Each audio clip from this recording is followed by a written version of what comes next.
Эрхээ хамгаална гэдэг нэг удаагийн том өсрэлт биш, харин байнгын идэвхтэй марафон гэж хэлж болно. Харин бид маш муугүй юм. Яагаад гэдгийг харуулахаар бид олон тайлан судалгааны ажлууд 100 хуц бичвэрүүдээр гарч коронавирус үеийн сэтгэл өвдгөн хүний эрхийн зөрчлүүд, хууль хүчний байгууллагуудын хууль зөрчсөн мянган баримтчилгаа, Монгол улсыг хүний эрх биш хуулиар далайлгасан хязгаарлагдмал хаалттай бас болох эрсдэлтэй аль хэдийн батлагдсан хуулийн төслгээд маш олон чухал сэдвүүдийг энэ бичлэгэнд хүргэхээр бэлдлээ. Хамгийн ойрын хэрэг нь бидний аль хэдийн мартаж ирсэн жишээ бол COVID-19.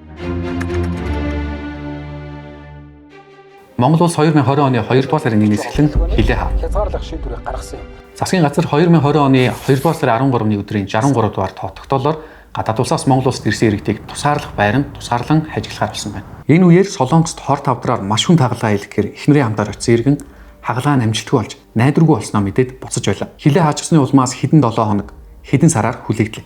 Удаан хүлээсний эцэст арай гэж Монголдо ирээд тусгаарлалтын байранд дахин 21 хонож хүүхдүүдтэйгээ уулзаж амжилтгүй цаг алдсаар нас барсан байна.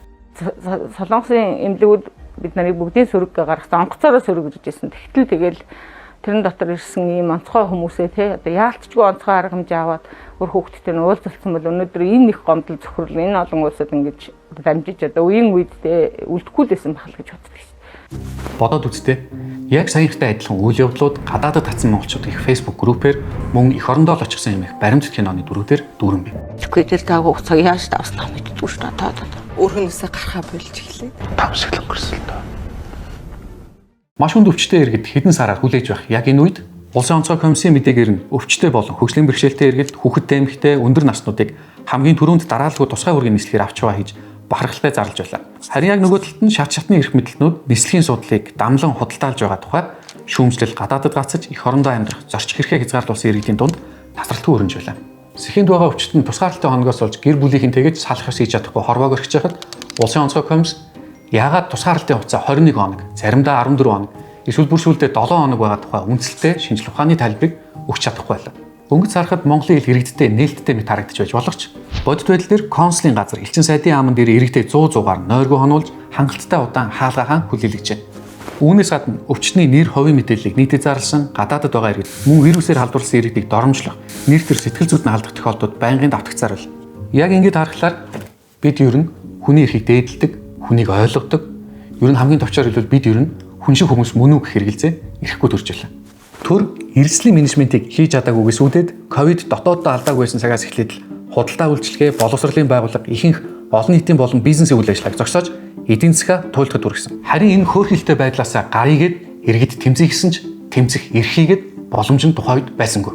Нийслэлийн засаг даргын хамгийн газарт 32 иргэн аж ахуйн нэгж байгууллагаас олон нийтийн арга хэмжээ зохион байгуулах тухай хүсэлт ирүүлсэний 9-нд үзэл бодлоо илэрхийлж жагсаал цуглаан хийхтэй холбоотой байсан бөгөөд эдгээр хүслийг ч мөн адил бүртгэж аваагүй. Харин эрх мэдэлтнүүд нарийн наадам хийж, намын ойгоо тэмдэглэж, сонгуул зохион байгуулж, хурал цуглаан бүгдийг хийж байлаа. Энэ бүх давхар стандарт иргэдэд үйлчлээд дарга нарт үйлчилдэггүй хууль журам, шудраг ус байдлыг бид зүгээр хараад төвчээд сууж мэдээж болохгүй. Ингээд та бүхэнд 2021 оны 6 сарын 25 буюу ковидын нөхцөл байдал өөрчлөгдөөгүй, цар тахал хэвээр байсан үед болсон нэгэн үйл явдлыг эргэн сануулъя. Өдөрт 10 өгчин заяа. Юу яриад байгаа? Та нар ингэж халдвар хамгааллын төгсөмж ингэж байж болж байгаа юм уу? Та нар ичээч. Та ичээч.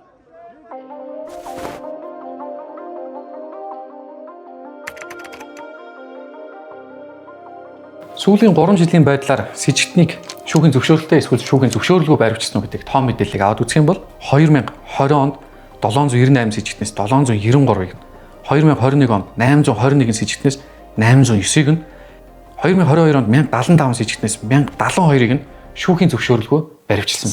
Эндээс харахад хууль хүчний байгууллага нь хүний халдшгүй байх эрхэд халддаг буюу хүний эрхийг хамгаалах ёстой байгууллага маань харин эсвэргээрээ хүний эрхийг зөрчдөг, хүний эрхэд аюул учруулдаг эрсдэл бодтой байгааг бид харж байна. Монгол улсын хүний эрхийн үндэсний комиссд сүүлийн 5 жилийн хугацаанд хүний халдшгүй байх эрхтэй холбоотой нийт 722 гомдол ирсэн байна. Үүнээс хууль бусаар баривчлагтай холбоотой 61, хууль бусаар цагдаа хоригтой холбоотой 257 гомдол, эрүү шүүлтээс ангид байх эрхтэй холбоотой 157 гомдол ирчээ. Хэдүүлээ энгийнээр дахиад сонсоод үзье л дээ. Баривчлах, цагдаа хорих, эрүүдэн шүүх. Хуулиар хүний эрхийг хамгаалах ёстой байгууллагад хүний эрхийн зөрчлүүд байгаа тухай бид ярьсан. Тэгвэл хууль батлах замаар хуулиар өөрөөр нь дамжуулж хүний эрхийг зөрчих эрсдэл байгаа талаар одоо ярьцгаая. Энэ тухай ярихад энэ жилийн буюу 2023 оны 1-р сарын 20-ны өдөр чухал байр суурь эзэлнэ. Яагаад гэвэл энэ өдөр Монгол улсад цахим орчинд хүний эрхийг хамгаалах тухай хууль батлагдсан, мөн дотоодын цэргийн тухайд нэмэлт өөрчлөлт оруулах тухай хуулиуд батлагдсан байна. Цахим орчинд хүний эрхийг хамгаалах тухай энэ хуулийг Монгол улсын их хурл нийт 52 гишүүний эрсдэлтэйгээр хэлэлцээд 40 гишүүний саналаар буюу хуралдаанд оролцсон гишүүдийн 76%-ийн саналаар баталсан байна. Тэгвэл цахим орчинд хүний эрхийг хамгаалах тухай нэртэй энэхүү хуультай холбоотойгоор зарим хүмүүс бол хүний эрхийг хамгаалах, хүмүүсийн мэдээллийн аюулгүй байдалтай холбоотой сайн зохицуулт гэж харж байсан бол зарим хүмүүсийн хувьд бол иргэдийн үзэл бодлоо илэрхийлэх, цахим орчинд эвлэлтний итгэрхийг хязгаарлах, хүний эрхийн хувьд аюултай хууль болох юм эргэлзэж байсан. Тэгвэл энэ хуулийг батлагдахад дагаж өөрчлөгдсөн хуулиуд буюу харилцаа холбооны тухай хууль болон кибер аюулгүй байдлын тухай хууль, хүний хувийн мэдээллийг хамгаалахтай холбоотой хуулиудад нэмэлт өөрчлөлт орсон. Жишээлбэл харилцаа холбооны тухай хуулинд ямар өөрчлөлт орсон бэ гэдээ аваад үзвэл шаардлагатай үед буюу нийтийг хамарсан эмх замбраагүй байдал үүсэн үед сүлжээг хязгаарлах тухай зохицуулт энэ хуулийн нэмэлт өөрчлөлтөөр орж ирсэн. Энэ шалтгаануудаар хүмүүс эсэргүүцэж улмаар энэ хууль бол Монгол Улсын ерөнхийлөгч хориг тавьж тэр хоригийг улсын хурл хүлээн авснаар хэрэгжих боломжгүй болсон. Би гол нь энэ хууль сайн муу байсан уу гэдэг бол нэг асуудал. Хамгийн гол нь ийм хуулийг 3 хоногийн дотор машиндаа баталжуулдаг систем манайд байна гэдэг нь хүний эрхэд учирч хамгийн том аюул гэж хэлэх гээд байна. Энэ бичигч. Яг саяын хуультай нэг өдөр хэлцэгдсэн маш чухал асуудал байсан нь дотоодын цэргийн тухайд нэмэлт өөрчлөлт оруулсан явдал байсан. Энгийнээр бол хөлийн цэрэг нь Монгол улсын хөлийн аюулгүй байдлыг хангадаг бол Монгол улсын дотоодын цэрэг нь Монгол улсын дотоод аюулгүй байдлыг хангадаг гэж ойлгож байна. Хууль зааснаар бол дотоодын цэргийн алба ажиллагаа гэж улсын онц чухал объектыг хамгаалах, нийтийн хөгжмийг сахиулах, олон нийтийн аюулгүй байдлыг хангаж, гэмт хэргийг таслан зогсооход оролцох гэж томьёолсон байдаг.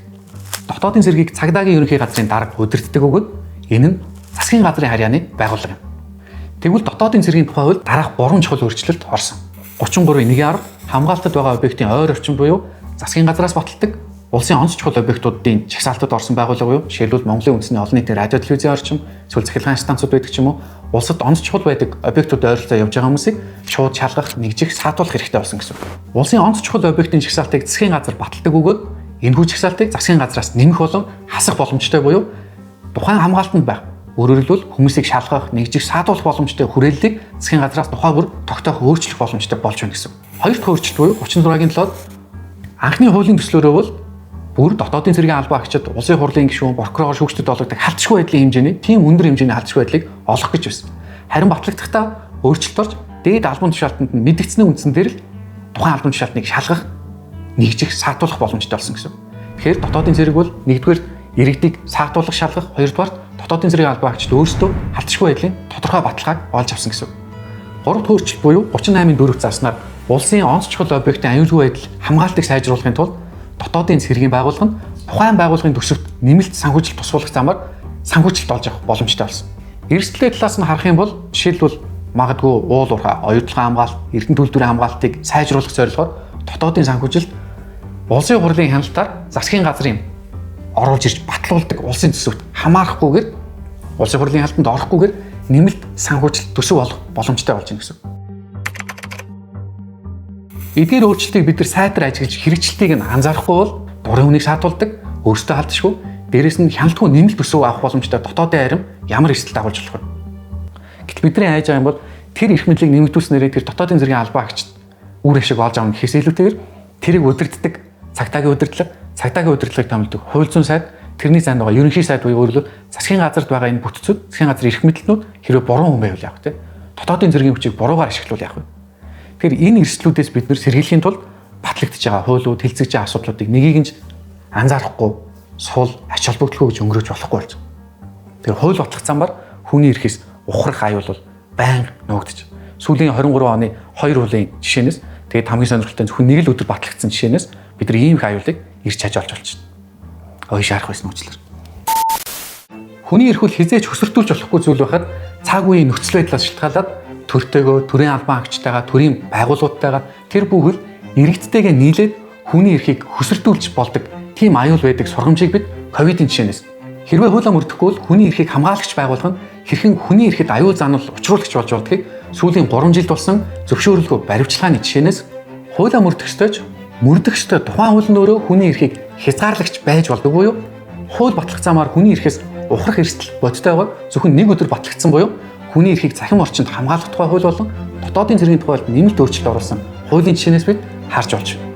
Хүний эрхийг хамгаалахад таны бас миний хийж чадах хамгийн энгийн бөгөөд үр дүнтэй зүйлийг эцэст нь хэлж байна. бусдын эрх зөрчигдөхэд яг л өөрийн эрх зөрчигдсөн мэт хүлээж авдаг байна.